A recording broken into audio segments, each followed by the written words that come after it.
As with all the events of the Murphy Institute, we're going to begin with a reading of Tulane's land acknowledgement. Today, reading the acknowledgement is Maria Cordero. She's an undergraduate student here at Tulane who's been very active with the Murphy Institute Center for Ethics programs, developing Ethics Bowl. She is the current captain of the Tulane Ethics Bowl team. She has been working for the past 2 years with the Bonneville High School Ethics Bowl team. And in recognition of that and her other efforts, Tulane has recently awarded her one of the very prestigious Tulane 34 awards. Maria Cordero.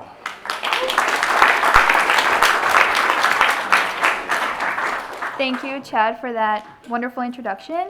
As mentioned, my name is Maria. I'm here to read the Tulane Land Acknowledgement. So, we acknowledge and pay tribute to the original inhabitants of this land. The city of New Orleans is a continuation of an indigenous trade hub on the Mississippi River, known for thousands of years as Wilbancha. Native peoples have lived on this land since time immemorial, and the resilient voices of Native Americans remain an inseparable part of our local culture. With gratitude and honor, we acknowledge the indigenous nations that have lived and continue to thrive here. And now, I'd like to introduce Professor Gary Hoover, Executive Director of the Murphy Institute.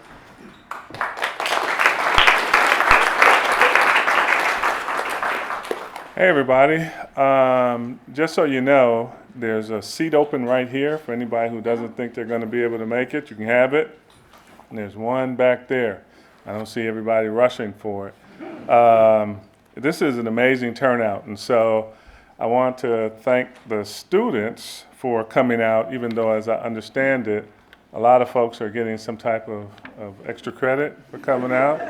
Hey, way to maximize those incentives, man. That's the whole point. You're not here for free. You're getting something out of this, too. So that's great. Look, this is our last public event of the school year.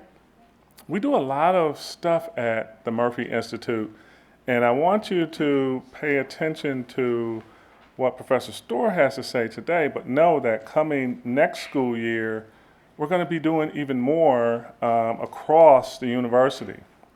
We do events through the law school, obviously through the Department of Philosophy, through the Econ department. We also have things going on with the School of Public Health, with history, and we're going to have a big AI conference coming up. So with that in mind, I just wanted to single out a couple of people who make this possible.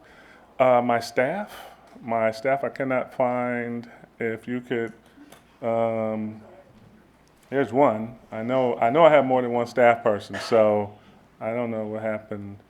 Where's our other? All right, so I just come up here and say stuff. I don't have to actually do or know anything because the staff actually prepares everything. So I would like to publicly acknowledge and thank the staff for their work all school year. So thank you for putting this together.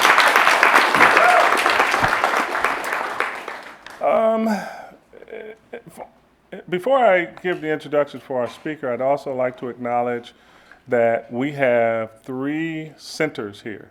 We have a Center for Public Policy Research, we have a Center for Ethics, we have a Center for Law and the Economy, we have a master's degree in political economy with an emphasis on data analytics, and we have an undergraduate degree in political economy. And each one of those centers or programs has a director. Could I have my directors of those 5 institutes and center stands for acknowledgement? There would be you two, Dan.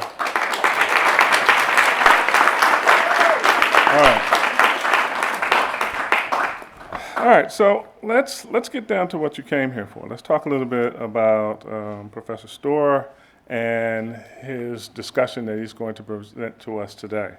So the Murphy Institute Center for Ethics is pleased to welcome Virgil Storr, professor of economics at George Mason University, to deliver this spring's Center for Ethics public lecture. Professor Storr serves as Vice President of Academic and Student Programs and the Don C. Lavoie Senior Fellow in the F.A. Hayek Program in Philosophy, Politics, and Economics at George Mason's Mercatus Center. His research has focused on culture and economic development, markets and morality, post-disaster community recovery, and economic sociology. Professor Storr has published 4 monograms, including Enterprising Slaves and Master Pirates, Understanding Economic Life in the Bahamas, Understanding the Culture of Markets, Community Revival in the Wake of Disaster, Do Markets Corrupt Our Morals? His writings in political economy have been published in Small Business Economics, Sociological Review, Public Choice, Rationality and Society, the Journal of Urban Affairs, the Cambridge Journal of Economics, and the Review of Austrian Economics, just to name a few. Today's lecture, Do Markets Corrupt Our Morals?, draws upon his book, written with Jenny Choi, which explores whether successful markets require and produce virtuous participants. So join me in welcoming Professor Storr, and let's have it.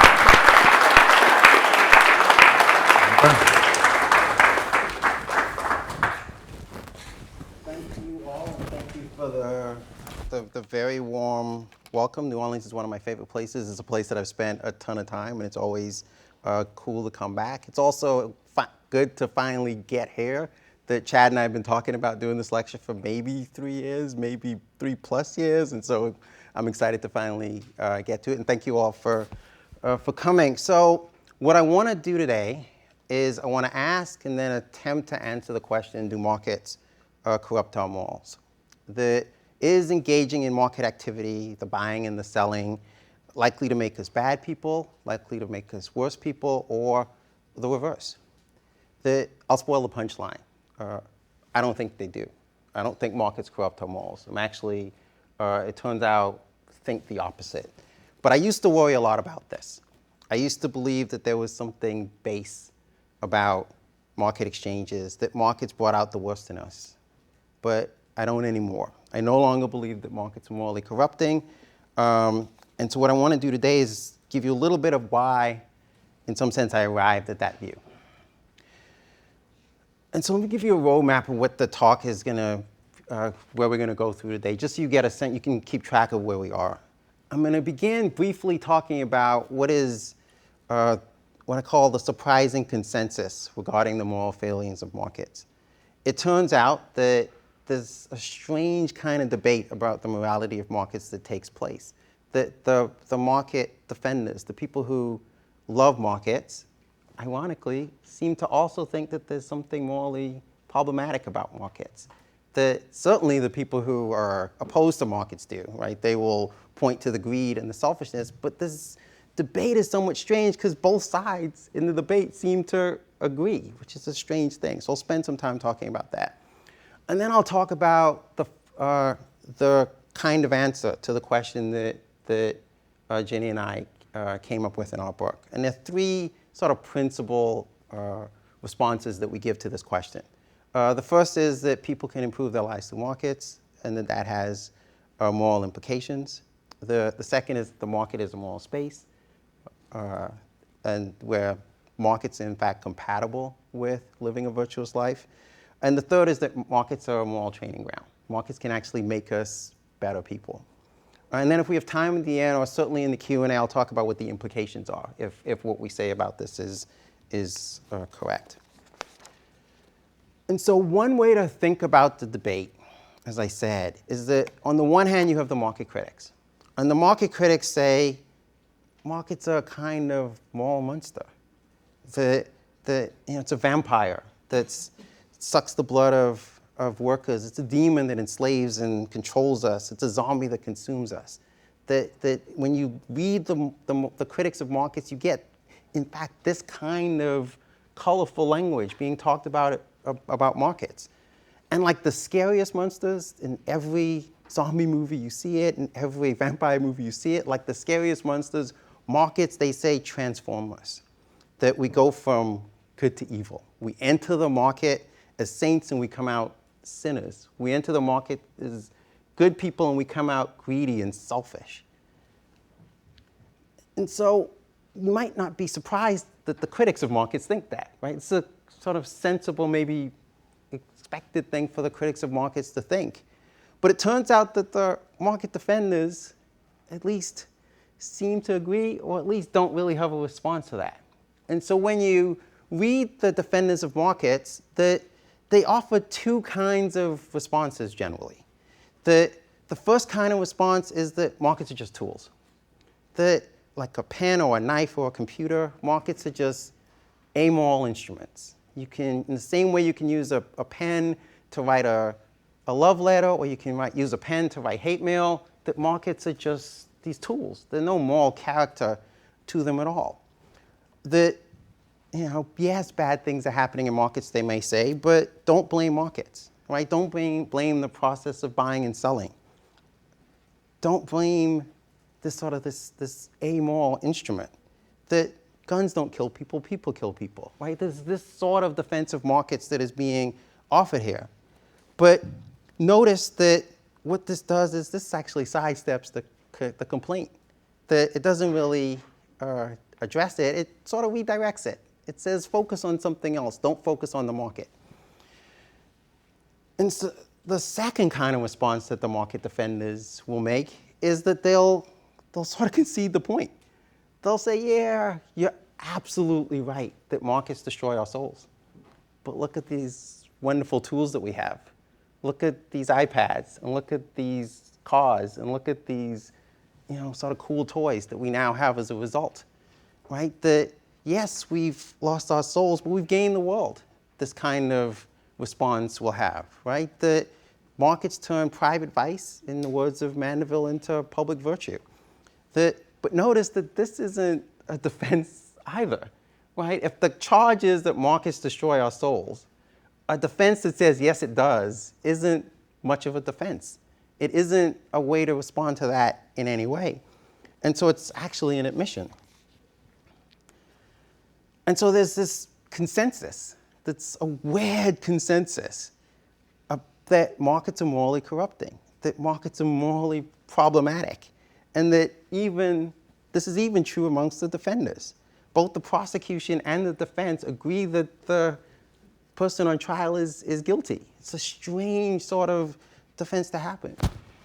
But there's something else that's strange about this debate, which is that this debate is often spoken about in absolutes. This debate is often engaged in as if they're making some sort of claim about the essence of markets. It's often engaged in as if people are making philosophical claims about what market is. It turns out this claim, do markets corrupt us, isn't a philosophical claim at all. It's actually an empirical claim and a theoretical claim. It's a claim about what markets are, how markets actually can work, right? A theoretical claim about that. And it's an empirical claim about how markets have worked in the past. And so to answer this question, do markets corrupt our morals, you have to approach it theoretically about how markets can work, and you have to approach it empirically. And so this is what my colleague, Jenny Choi, and I set out to do. We said, look, if we're going to answer this question, right, we're going to answer this question, we're going to try to take it seriously. We're going to see what the best theories about how markets work say about the morality of markets, and we're going to look at what the evidence says about the morality of markets. And we propose the following test. Right? We said, look, if it is the case that markets are morally corrupting, at least one of these three propositions should be true. Right? If markets are in fact morally corrupting, it should be the case that we should see more vice in market societies. In societies that embrace markets, in societies where property rights are enforced, in societies where contracts are respected, in a society where the rule of law is in place, that we should expect to see more vice. And in places that stamp out markets, in places that limit markets, we should expect to see more virtue, if it turns out that markets are in fact morally corrupting. Second proposition is that if markets are truly morally corrupting, as a society moves from being a non-market society to a market society, as they do a better job of maybe protecting property rights, as they do a better job of expanding the scope of buying and selling, as they do a better job of enforcing contracts, then we should see vice grow with it, right? That vice should be growing as markets become more, as societies become more market-like. And similarly, if the opposite should be true, if as societies move away from markets, as they limit markets, as they curtail markets, we should expect to see more virtue, if it was really the case that markets are morally corrupting. And the third proposition that we think would be true, if markets are really morally corrupting, is that you should expect to see that the more someone engages in market activity, the more active they are in a market setting, the more, say, entrepreneurial they are, that they would be less virtuous. And so these three propositions we think to be true, and in evaluating all of them, we decided to focus on the first one. And this is most of the evidence I'm going to give you today will be based on the first one. And we did that for two reasons. The one is self-serving, and one is actually much more legitimate. The self-serving one is it's the easiest one to test, right? And so, and the sort of more important one is that the more sort of virtuous one is that it, in fact, is the more important one. So let me tell you a little bit about why it's the easiest one to test. It's the easiest one to test because you can come up with a really bright line, blunt way of looking at this kind of proposition. You can take all the countries in the world, you can figure out to what extent they support markets, to what extent they respect markets, to what extent they expand the scope of markets, and you can call the ones that are at the top of that list market societies. And you can look at the ones that interfere with markets, the ones that limit markets, and you can call them non-market society. You can come up with a really sort of bright grouping. Market societies on the one hand and non-market societies on the other hand. And the other thing, then you can go out and you can look at measures of virtue, and you can see how they line up.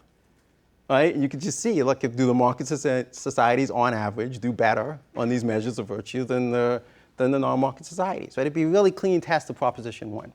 And so it's easy to do, and it's really blunt. And it doesn't sort of lend itself to like interpretation challenges. It's sort of really clear where you line up or not. And so it's the easiest one to do. But it's also the most important. And the reason it's the most important is because if 2 and 3 are true, then 1 would almost certainly be true.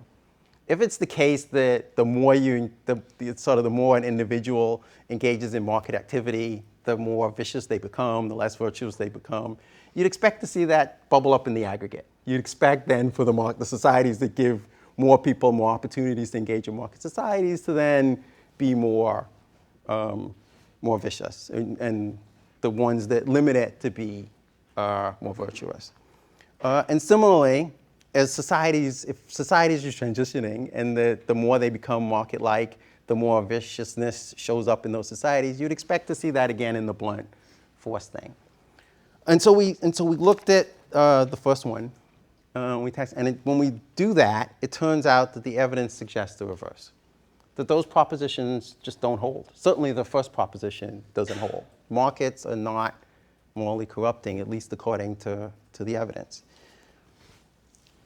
And so so what does the evidence suggest? I'm going to tell you a story about the Bahamas. I'm originally from the Bahamas. That some of my earlier work slightly looked at slavery in the Bahamas. That I'm sort of a little nervous talking about slavery in the Bahamas with Professor Adley in the audience, because your colleague, your Professor Adley is sort of way more knowledgeable in all of this than I will ever be. But 3 things I want to tell you about slavery in the Bahamas to begin with. And I guess I'll preface it first. Nothing I say about slavery in the Bahamas is meant to suggest that slavery in the Bahamas or anywhere wasn't a horrible institution. Right? Nothing is meant as an apology for it. Nothing is meant to soften it. That slavery in the Bahamas had the elements of slavery everywhere else, and it was a horrible thing. But there's 3 things about slavery in the Bahamas that made it somewhat of a peculiar institution, at least at the period that I'm talking about. The first thing is that first thing I want to tell you is that in 1807, the British government abolished the slave trade. And so what did that mean for what I'm talking about here? What it meant was that if you were a slaveholder and you had enslaved people and you had them in the Bahamas, you couldn't ship them somewhere else. You couldn't like send them somewhere else. They were stuck in the Bahamas for good or bad. Second thing is that at the time, the slave codes required that slaveholders provide their people that they'd enslaved with a certain level of food and a certain sort of level of clothing. And so they had to care for them at least at some base level, at least according to the law. But the third thing, which makes it so peculiar, is that the Bahamas has really, really crappy soil. And so what that meant was that the plantation economy that they tried to get off the ground there failed really quickly. And so if you were someone who would enslave people in the Bahamas and you tried to start a plantation, you were in this situation. You couldn't move the people you'd enslaved to somewhere else. They were stuck in the Bahamas because the British government abolished the slave trade. You were required to care for them by the law, and you weren't making any money off your plantation. And so how did the slaveholders in the Bahamas respond to that? The way they responded to it was they said, okay, we've got this land. What we're going to do is we're going to just give every enslaved person use rights to a part of the plantation. We'll give them these plantation plots. And on it, they can grow whatever they felt like, right? If they wanted to grow whatever food they could to feed themselves, they could do that. And we're going to recognize that, look, that's maybe going to create some surplus. They may be going to produce more than they need, or maybe the wrong kinds of things than they need. And so we'll let them participate in weekend markets. On Saturday or Sunday, they can sort of get together and trade amongst themselves. And so what were the consequences of this? The sort of even while enslaved, this sort of ability to use markets for their own good. Well, what you see is a couple of things. That when you look at the historical record, you look at the archaeological record, that enslaved people in the Bahamas were consuming more calories and having a better diet than enslaved people in other parts of the West Indies. And so they're eating better as a result of this plantation plot and weekend markets. The second thing is that when you look at, you do the sort of archaeological excavations of their cabins, it turns out they owned better stuff than enslaved people in other parts of the West Indies. And they owned more stuff. They had sort of better, and they seemed to have had better clothing as well than enslaved people in other parts of the West Indies. The third thing is that they are living longer than enslaved people in other parts of the West Indies as a result of this one shift, the participation in plantation plots and weekend markets. That in 1822, for instance, life expectancy of an enslaved person in the Bahamas was 40 years. That if you were an enslaved person in Jamaica, that was 25 years. If you were an enslaved person in British Guyana, that was 20 years. If you were living in Great Britain at the time and you were a man, that was 38 years. And so what you see is that people, even enslaved people, can improve their lives when they have access to markets. And so that's maybe an anecdote, certainly I think a powerful one, but the more systematic data also supports this. And so you'll see a couple of graphs like this, and so let me just sort of explain what's going on here. I mentioned that we divided all the countries in the world into market societies and non-market societies, right? That we used, in order to do that, we used a series of indexes that look at these kinds of things, and where they agreed that a community was a market society, we called it a market society. They generally were the spaces that, where they had the greatest scope for buying and selling, where private property was defended and respected, where the rule of law existed, where there was support for an enforcement of contracts. And so these bars essentially show how, on any particular measure, market societies are doing compared to non-market societies. So these two buckets of countries. And then the different, each different slide essentially shows how market societies are performing on a different measure. And so this first one looks at income per capita. And it turns out that income per capita is just simply higher in market societies as compared to non-market societies. In fact, 4 times higher. I should add that with all the data that we showed you, that this is sort of one specification of the data, that we changed the thresholds, we use different ways of measuring the same thing, that these are illustrative, but they sort of trust me when I say now, and you can sort of go look at the sort of more sort of support in some of the other work that my colleague and I did, but also in the book itself, that this is sort of suggestive of what we found. And so people are simply richer in market societies than non-market societies, and that's maybe not so surprising. It turns out that people are better educated in market societies as opposed to non-market societies. That this particular graph looks at adult literacy rates, that adult literacy rates are higher, but if I could have put up years of schooling, I could have put up quality of schooling, I could have put up percentage of the population in college, and what have you, you get the same sort of result. Market societies are simply outperforming non-market societies on measures of education.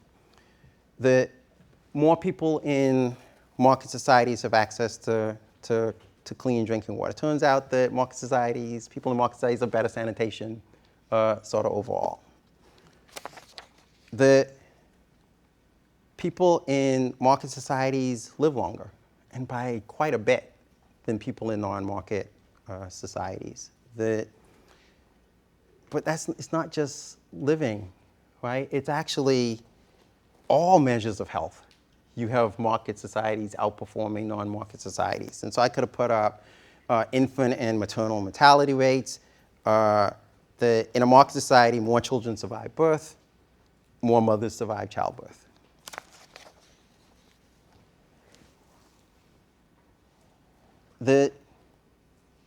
More people in market societies are highly satisfied with life. When you ask people in market societies for the subjective perception of their own lives, more of them say that they're living a decent life in market societies.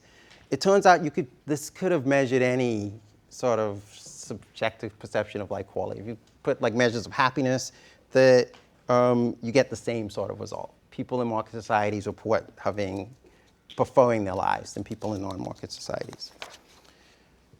The market societies also have stronger social capital. Social capital is this measure of social cohesion and social engagement. It turns out that people in market societies at least report that they're better connected than people in non-market societies. They're more involved in civic life, for instance. And importantly, these benefits don't just go to the richest in market societies. This isn't just a thing that, well, the rich benefit and the poor in these societies don't. It is simply better to be poor in a market society than it is to be poor in a non-market society. That the bottom 10%, if you look at in terms of income levels in a market society versus a non-market society, you want to be in the bottom 10% of the market society as opposed to that. And it turns out that market societies also have less economic inequalities. This is the economists in the room will recognize that this uses a Gini coefficient. The higher it is, the more unequal a society is. If it was 0, it would be a perfectly equal society. A rough and ready way to think about what's going on in a Gini coefficient, not exactly mathematically true, but a rough and ready way is to say if the richest 10% own 90% of the economy, then the Gini coefficient would be 80. That if the richest 10% own 50%, the Gini coefficient would be 40. And so it's sort of a rough and ready way to think. And so it turns out that market societies are just less unequal. There's less economic inequality in market societies. I could also put up measures of social mobility. Market societies, people in market societies are more socially mobile. They're better able to go from one economic grouping to a higher one. And so people who live in market societies are wealthier, they're healthier, they're happier, and they're better connected. As I mentioned, this isn't just a material outcome. It actually has moral implications. And there's sort of 3 I want to touch on just maybe really quickly. That one, the wealthier, healthier, happier, better connected you are, the better position you are to help others. right? That's probably sort of obvious. Maybe also obvious is that you're more interested in helping others, that you're more likely to be worried about how others are doing when your not just base concerns, but your sort of higher concerns are being taken care of. The third one, though, is that people in market societies, because they're wealthier, healthier, happier, and better connected, face less real-life trolley problems. And so I know a number of you are in philosophy classes, and so you've likely encountered the trolley problem. That is sort of the basic setup. The setup shall change, but a basic setup for those of you who aren't fully familiar is that there's a trolley running down a track. You have the power. If it goes without changing course, it's going to like plow down 5 people who are working, say, on the track. That you have the power to move it from the track that it's on to some other track. But if you do that, it'll hit some sort of innocent person who's on break eating lunch or something on that track. And so you're faced with the moral dilemma. Like, what do you do? And a bunch of different philosophical positions try to give you sort of insight into how you deal with this kind of problem. Like, what do you do if you're confronted with this kind of moral problem? But notice, that problem, that is a moral hell. We don't want to be confronting these kinds of moral dilemmas. That is the worst possible thing to have to deal with. Do I kill 1 to 5 to, like, that's something that you want to avoid at all costs. And that one of the things about being wealthier, healthier, happier, better connected is you're less likely to face these kind of problems. You're less likely to have to worry about, well, do I steal to feed my kid? Right? You don't have to put your different virtues in competition with one another. And so people can improve their lives in markets, and that has moral implications. The second finding is that markets are compatible with being virtuous. These graphs again, that more people in market societies donate to charity, that people in market societies are simply more altruistic than people in non-market society. This particular graph shows the percentage of a population who donate to charity, but, and notice, it's not close, it's actually twice as high. But it also, I could have put up other measures of altruism here. I could have put up how much they give in terms of like actual dollars, like how much they give in terms of percentage of their income. Are they more or less likely to volunteer? Like all those things, it turns out that people in market societies are more altruistic, more charitable than people in non-market societies. The market societies are also less corrupt. This particular graph looks at what's called the Corruption Perception Index. It's an index where it essentially asks people, how corrupt is your society? And the higher it is, the less corrupt. The higher the index is, the less corrupt your society is. The lower the index is, the more corrupt the people in that society think their society is. That market societies are simply less corrupt than indexes like this. There are other sort of measures you can look at, sort of cases of corruption, these kinds of things, you get the same sort of result. It turns out that less people in market societies think unethical actions are justifiable. So this particular graph reports the answers to the following question: is this action permitted, or morally permitted? And that less people in market societies are willing to say that not paying fare on public transit, or not cheating on your taxes, or stealing or bribery are morally acceptable. It's just simply less of them are willing to go along with, or at least say they were willing to go along with unethical behavior. Market societies are also less prejudiced. They're more cosmopolitan, it turns out. That when you ask people, would you be upset if your neighbor was in a variety of different groups, that people in market societies, more of them report that they would be comfortable living next to somebody of a different race, living next to somebody who's from a different country, living next to somebody with a different sexual orientation, living next to somebody that had a different religion. The market societies is just simply, people in market societies are simply just less prejudiced. And so if,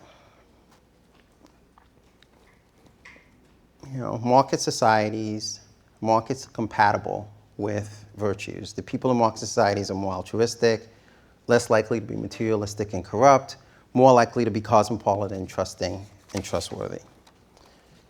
So finding one is that people can improve their lives through markets, and finding two is that markets are moral spaces, that markets are in fact compatible with living a virtuous life. The finding three, maybe the most controversial finding, is that markets are moral training grounds. It's not that entering into markets we end up going in as saints and we come out as sinners. It's in fact, it looks more like it's the reverse. That we go into market societies and we come out better behaved. There's a couple of reasons why this may be true. And I'll sort of quickly go through these, and then I'm anxious to get to the conversation that Hugo and I are going to have, and then with all of you.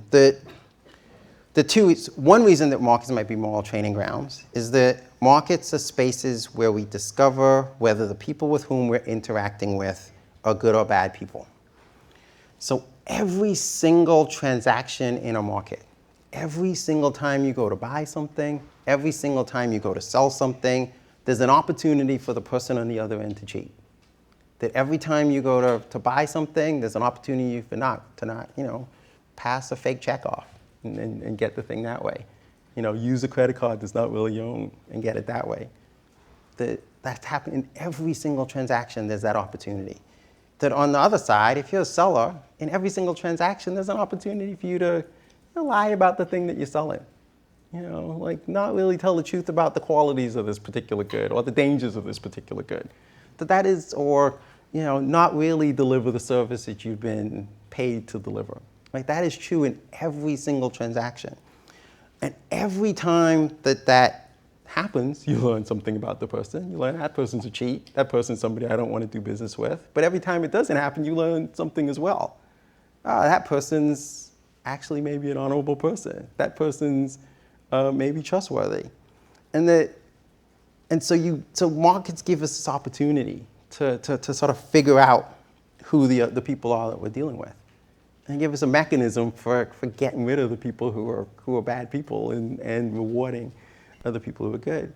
The other is that markets are a conversation about right and wrong, in essence. That generally the way that you succeed in a market, the way that you're profitable, at least in the long term, is that you're honest and trustworthy. You keep your promises. You actually deliver on the things that you say you're going to deliver on. That you do what you said you were going to do. That's the way you succeed in a market context. That we all have had the experience of being in a situation where some business didn't do that, and we decided, I'm not messing with that business anymore. That we've all had an opportunity where we've sort of seen, hopefully not you, but a colleague not quite do what they were supposed to do at work. And what happens to them? Eventually, the business decides, well, I don't want to work with them anymore. That markets are all about rewarding virtue and punishing vice. They're all about rewarding honest and trustworthy people and punishing people who are dishonest and not trustworthy. And so the evidence seems to suggest that markets aren't the morally broken spaces that the critics and the champions seem to think they are. Both the critics and the champions of markets it turns out wrong. People are wealthier, healthier, happier, and better connected in markets, and they can avoid all sorts of moral dilemmas than people in non-market societies. That markets are moral spaces. They're compatible with virtue. The people in market societies are more altruistic, more trusting, more trustworthy, more cosmopolitan, less materialistic, less dishonest. And markets are moral training grounds. They actually make us better people. And so with that, I will thank you for your attention and look forward to your questions.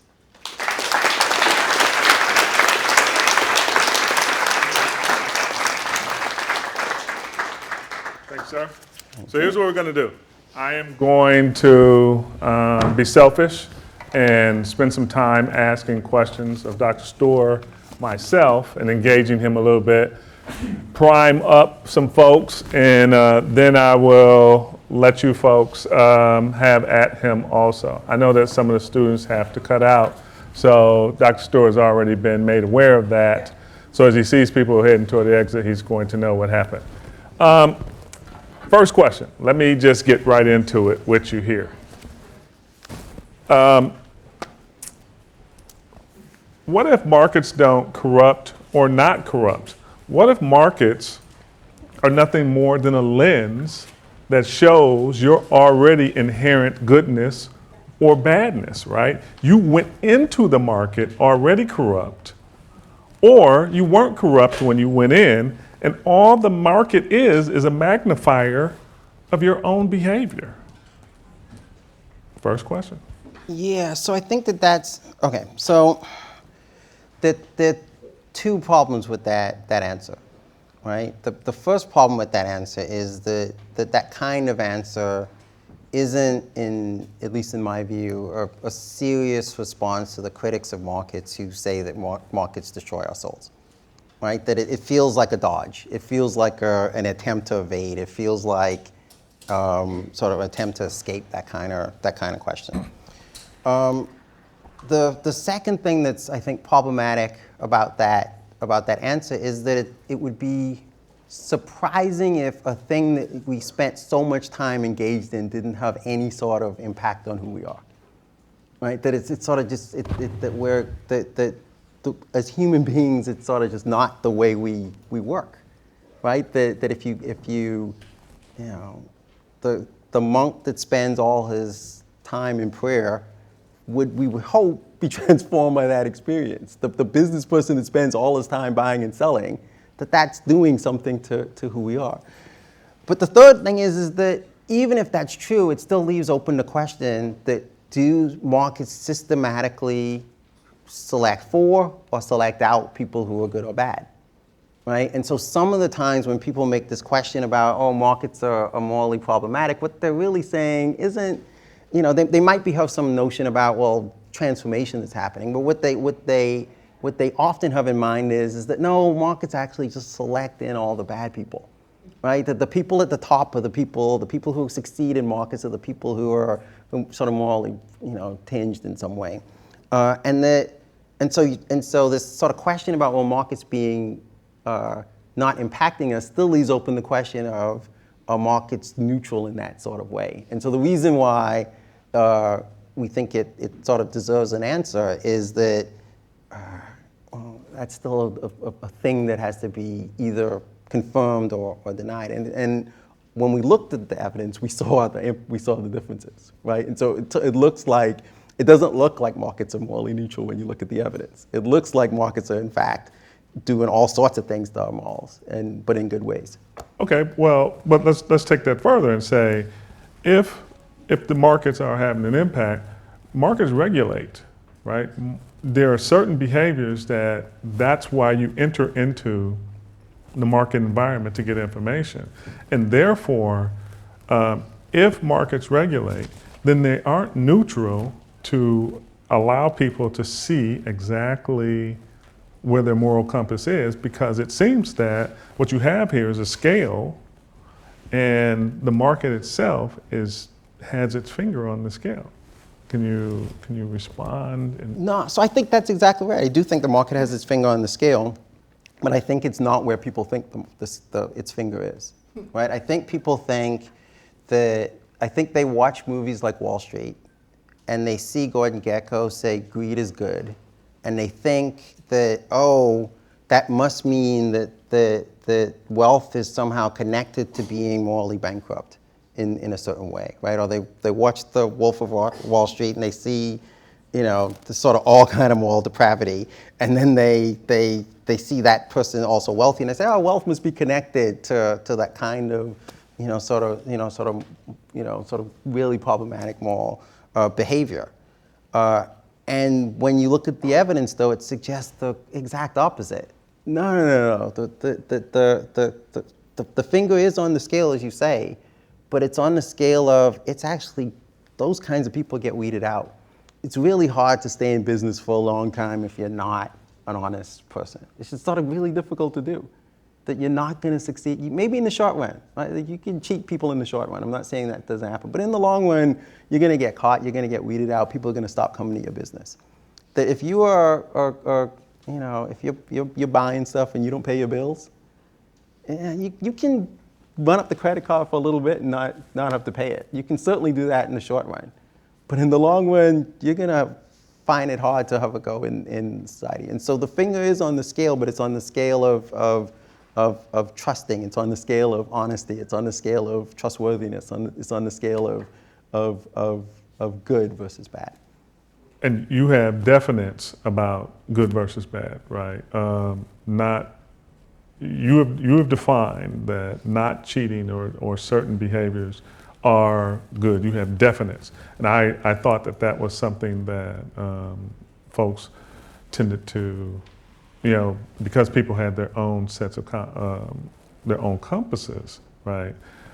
Who are you to define what's good or bad, or define me as good or bad? Yeah, so we take if you have a moral compass that says, cheating's fine. In fact, the bigger cheat, the better. If that's your moral compass, then you're going to be dissatisfied with the response that we give. You're going to be dissatisfied with the argument. You're going to be sort of on the other side. So we're not thinking, like what we end up identifying as virtues are things that we think most people would identify as virtues, right? And so, yeah, of course, there are people who would disagree, right? I maybe know some people who would disagree. But what we think of when we say, being trustworthy is a virtue in the way we define it. Being giving or charitable is a virtue in the way that we define it. Now you could say no, being charitable is you're a sucker.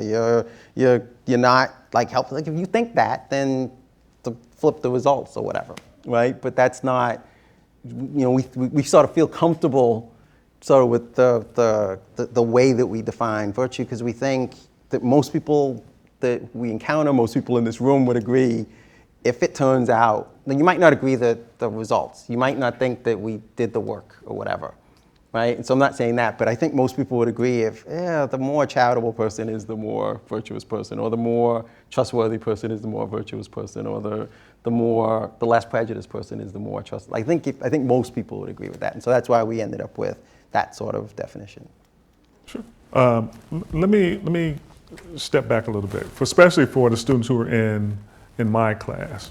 Let's define political economy as being the impacts of policy on the market environment, right? And conversely, the market environment has some impact on policies, right?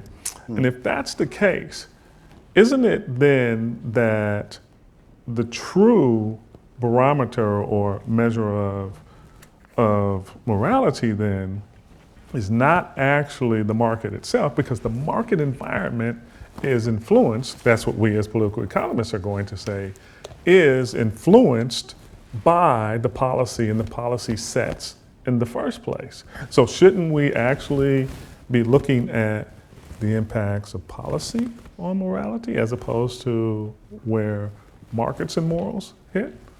Yes, so behind the way we define market societies is in fact the policy question, right? So when we say a society is a market society, that implies all sorts of things about the nature of regulation in that society. It implies all sorts of things about the nature of the rules governing market activity in that society, right? It's saying, in essence, when we say something's a market society, is that these societies do a better job of creating scope for market activity, for allowing space for entrepreneurship to happen, right? So that's what it's baked in. And when we say something's a non-market society, we don't really mean that there's never any buying and selling in that place.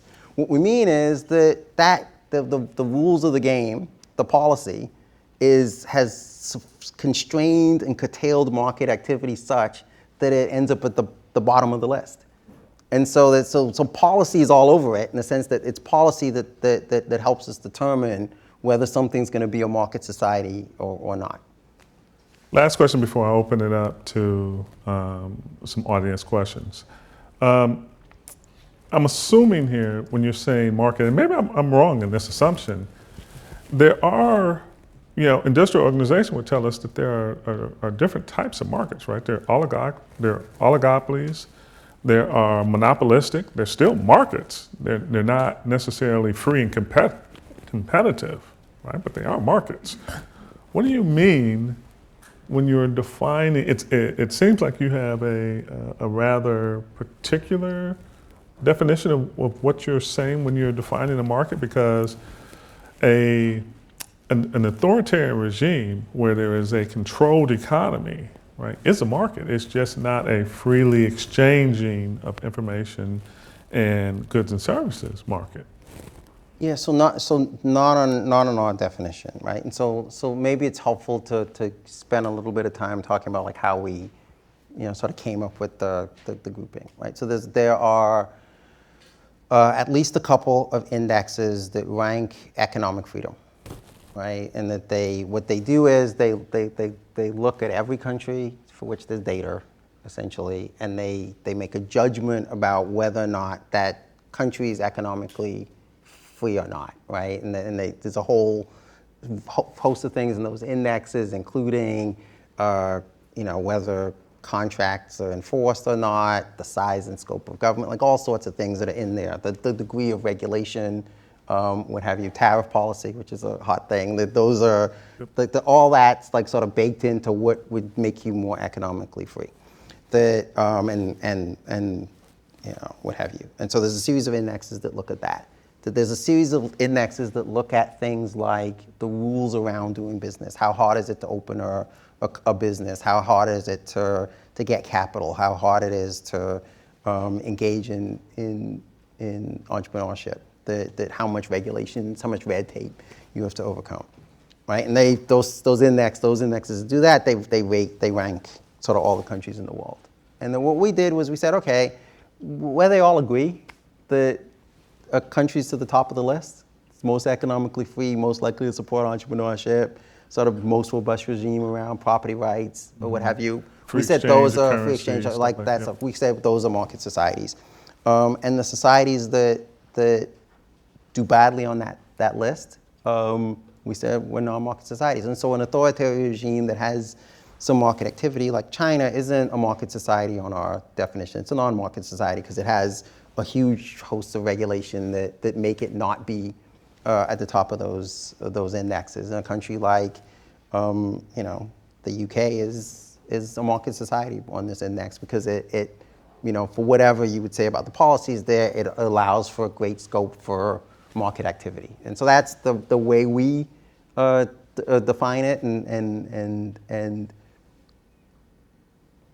the thing I should add is, so given that, again, really brute force way of defining it, there's obviously going to be a bunch of variety in the 40 or so countries that we call market societies and the 100 plus countries that we call non-market societies. There's a ton of variety in there, right? And so one could say, okay, if you unpack that, what do they look like? How do they differ on these kinds of things? But we remember what the sort of point of the project was.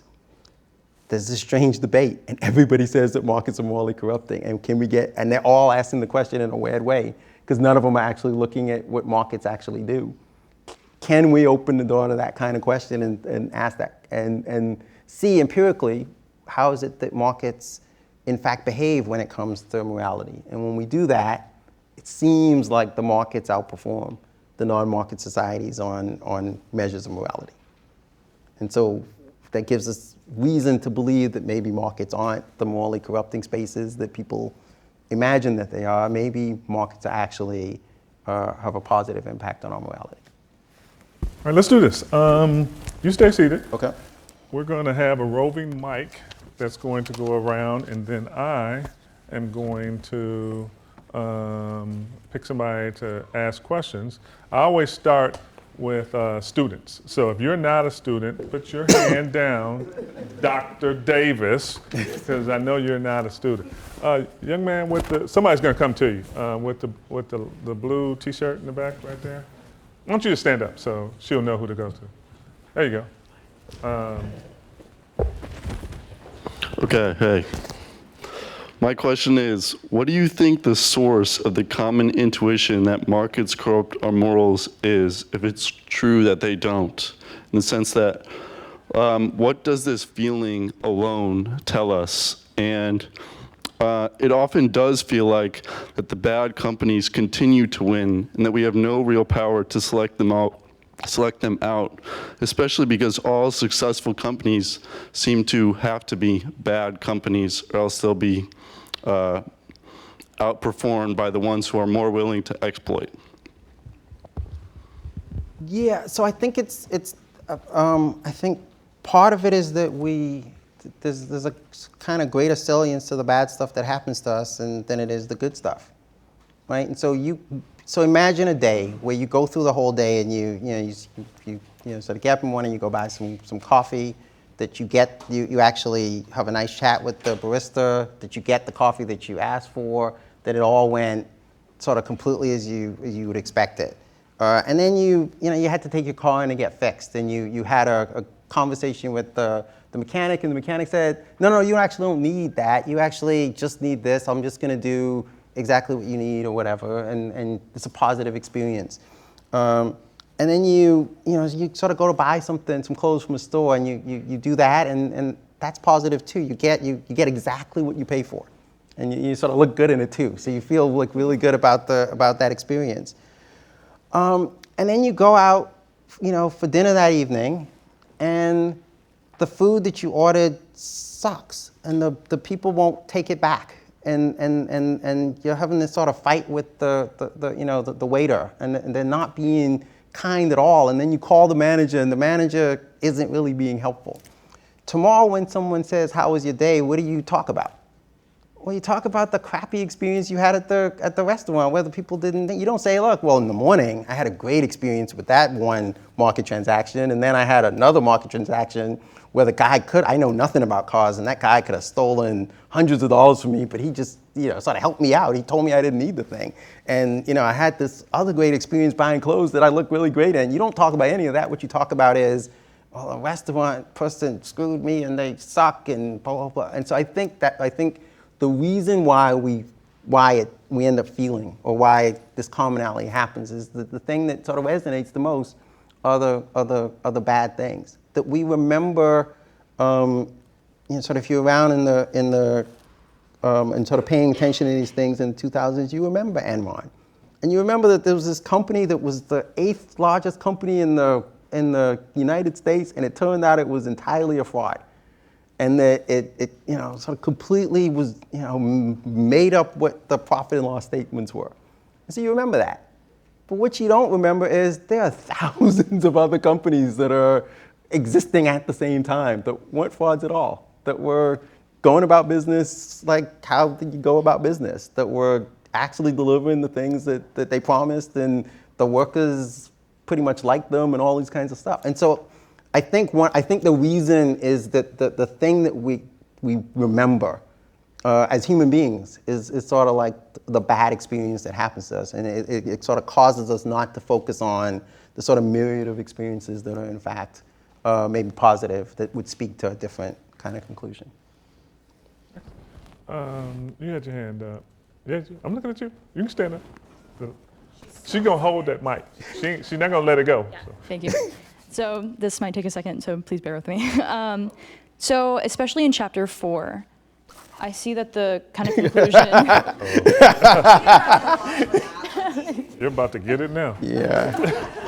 So in chapter 4, the conclusion is that markets encourage, or they don't corrupt our morals because they increase virtue, they increase material well-being for market societies.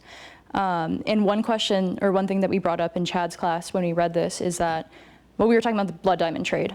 And in this situation, Sierra Leone, which is listed as a non-market society in the book, was of course being exploited through getting blood diamonds, where people were having a decrease of well-being, of material well-being. And then I think that also goes into the argument that that itself contributes to a decrease in vice, or in other words, it has more vice over virtue.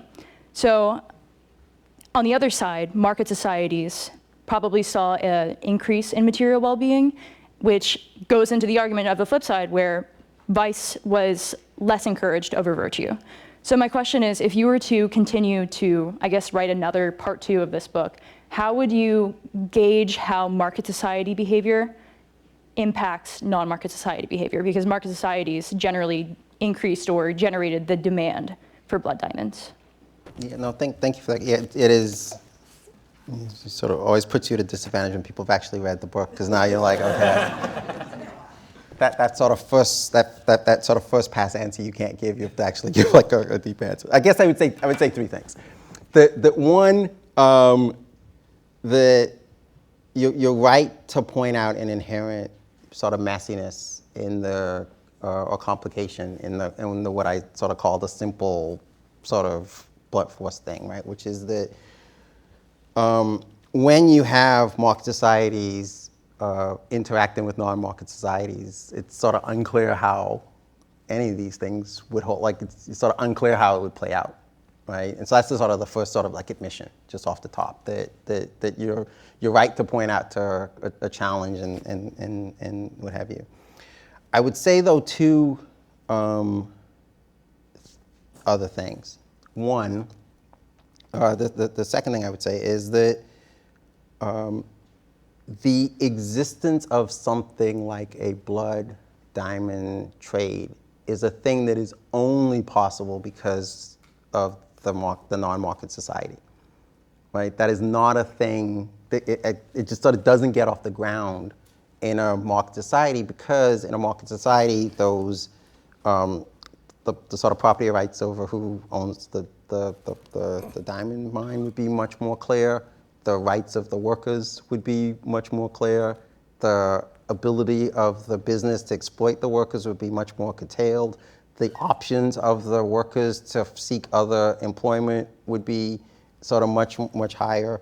And so to the extent that the blood diamond thing is an issue, it is an issue because of the non-market society, not the market society. And then the third thing is that markets actually are figuring out ways, because we've recognized that some of these things are morally problematic, markets have figured out ways to, they have mechanisms to offer alternatives to something like that, right? And so my wife's engagement ring isn't a blood diamond. The reason it's not a blood diamond is because there were opportunities for me to get polar bear diamonds from Canada. And that those were available precisely because in the market, they figured out that that was a thing that people who were concerned would be, would want alternatives to.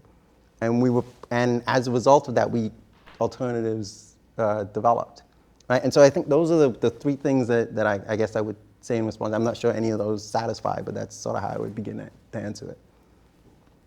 Let's keep going on the student theme. Yes, I'm ignoring faculty members on purpose. Here's another student. Right, well, they're not faculty, and that's all that counts. Okay. Well, first of all, thank you for being here. I feel like I learned a lot today.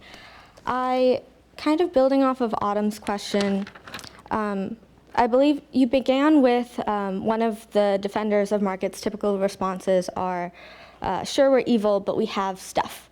I took that kind of to be like a von Mises kind of argument that, we can measure how much money we have, we can measure societal progress, whatever. We can't measure morality. So that's why we focus on measuring like income and whatnot. And you said that wasn't a sufficient response to critics of markets, but then when we're looking at the data, when we're looking at market societies versus non-market societies, the things we're measuring are like wealth. And yes, like wealthier people have more access to education, wealthier people have access to clean water, wealthier people live longer. And of course they donate more to charity. Like I would say that a millionaire who donates $100,000 to charity in a year is less moral than the impoverished parent who makes $1,000 in a year or makes $10,000 and spends every cent not on himself but on feeding his children. When you moved from those measures of wealth to the moral implications, we talked about people in market societies being in a better position to help others and encountering less trolley problems. But to me, that feels like we're avoiding the questions about our morality rather than building it. I would argue that facing trolley problems and being able to answer them, facing difficult questions and being able to answer them are what make us moral. And wealth allows us to kind of escape those questions of our morality. So my question to you is, are we really measuring morality, or are we measuring wealth? And are we being fair to impoverished people and the limitations that they have, and what morality looks like when you are under those limitations? No, thank you for that. So it is absolutely the case that 1/3 of the answers that we give to this question are fully about wealth, right? That I spent a lot of time in the talk, that we certainly spend a lot of time in the book, laying out how market societies do better than non-market societies on issues of wealth, right? And things that you might call connected to wealth, education, the quality of your school, the quality of your healthcare, these kinds of things, right? And so I think it's right to sort of point that we do that. That we don't, though, I think, only do that, right? And so it is possible, I think, to be concerned or to be troubled by any of the particular measures of morality that we do talk about, like when we say that markets are compatible with virtue and we start talking about things like trustworthiness, or we start talking about things like altruism or whatever. It's possible to be annoyed with any of those particular measures. One of the reasons why we approached the task in the way that we did, and we ended up with so many different measures, is because it's not the case. We're not fully satisfied with any of those measures individually. But what we think is true is that when you see the preponderance of the evidence, when they're all going, it's not like some are going in some directions and some are going in the other directions. When they're all going in one direction, right? They're all going in, no, it looks like that being in a market society, you're more likely to be virtuous on pick your measure, right? And it turns out, it didn't present it here, but pick your time period, pick your specification of the measure, change the threshold for which you counted as a market society or a non-market society. Like do the sort of underlying regression analysis that sort of suggests that you're not, it's not some weird bias that's sort of like throwing that off. When you do all that, you get the same sort of answer, right? And so it's because of that, I think, that we end up feeling comfortable with making the claim, right? That no, markets seem to be compatible with virtue, right? Because all the answers seem to be pointing, for the evidence that we can find, seem to be pointing in that direction, even if you're troubled by or bothered by one or two or more of those kinds of things. It seems like the preponderance of the evidence seems to push in the right direction. But I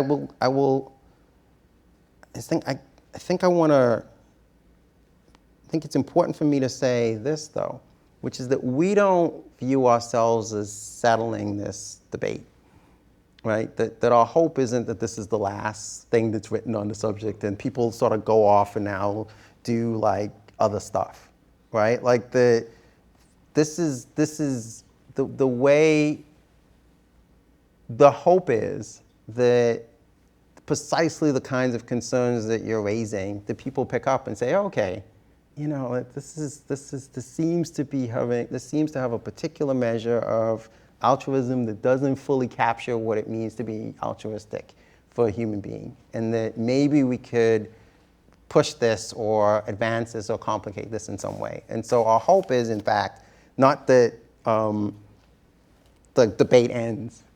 But the debate, in fact, moves out of that weird circumstance where people were all given the same answer without actually even looking at the data, to like, well, can we at least look at the data and come up with, and there's gotta be, and so for those of you who are thinking about things to research or whatever, my hope is that you think of this as a thing that you might research, and that you work on it, improve it, build on it, fix it, sort of all the things. Well, let's do this, right? We got time for one more question, and then Professor Storr will still be around. He'll still be standing here, and you can ambush him way before he gets to the door. But what I would like to do is save the last question for if there is a guest, not a Tulane faculty or student, but someone who came to visit. Let's let one of our guests. So thank you for coming. You're not a Tulane faculty or student, I presume, right? You're not. So this will be our last question. I think you guys are learning what he thinks about his colleagues. Yes. Dr. Storr, I'm going to raise an empirical measurement problem about so-called vice and the thickness of markets. Think of vices. Think of casual transactional sex and compulsive gambling. Seemed like markets actually lower the cost of that there. In my youth, if I wanted to have transactional sex, I had to run the risk of being embarrassed by being on the so-called girl strip or hang out with shady bookmakers who might harm me. Now I can go online and do more of it. A proliferation of porn sites, gambling sites.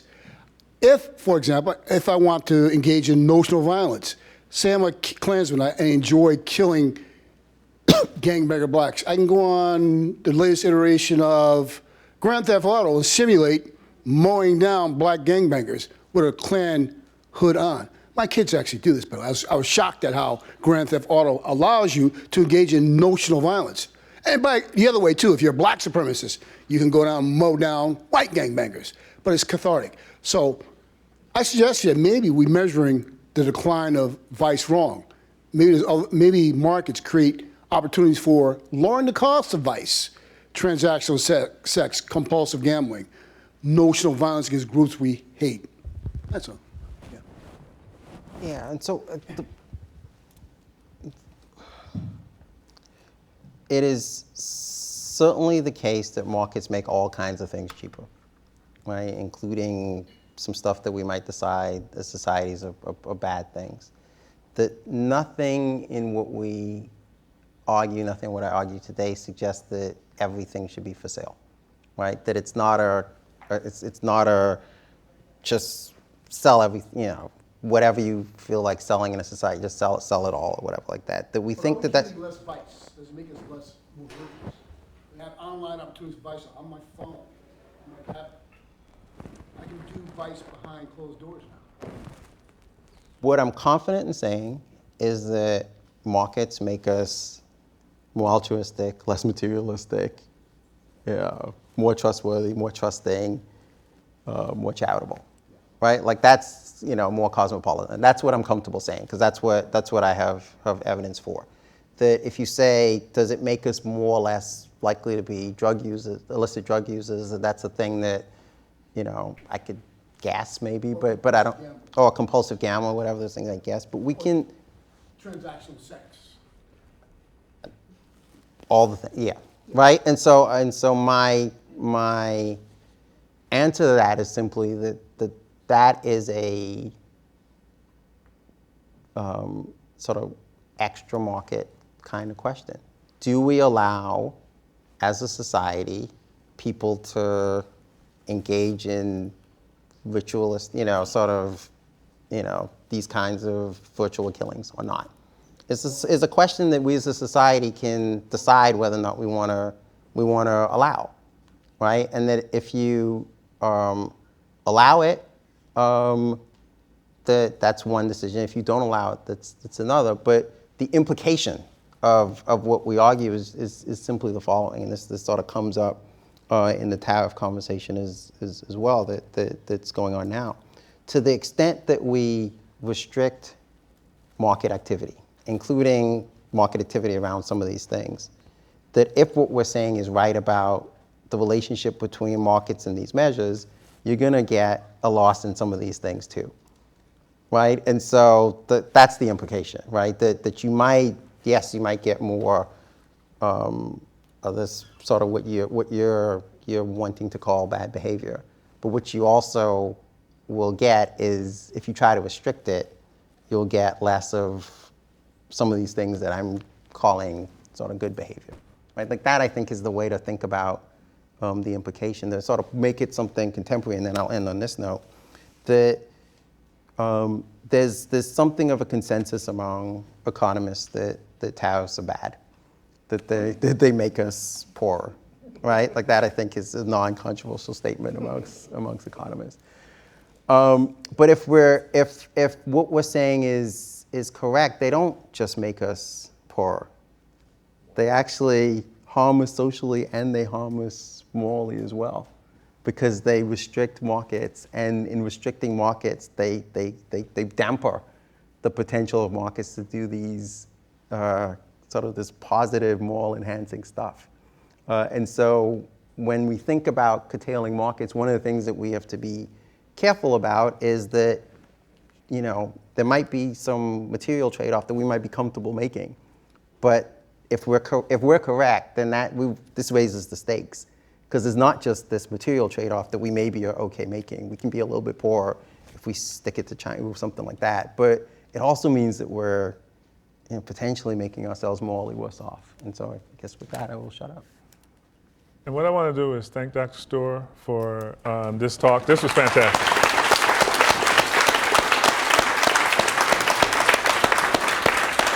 All right, so that concludes our formal portion of the program. Feel free to continue the conversation with him. He's not going anywhere. Pardon me?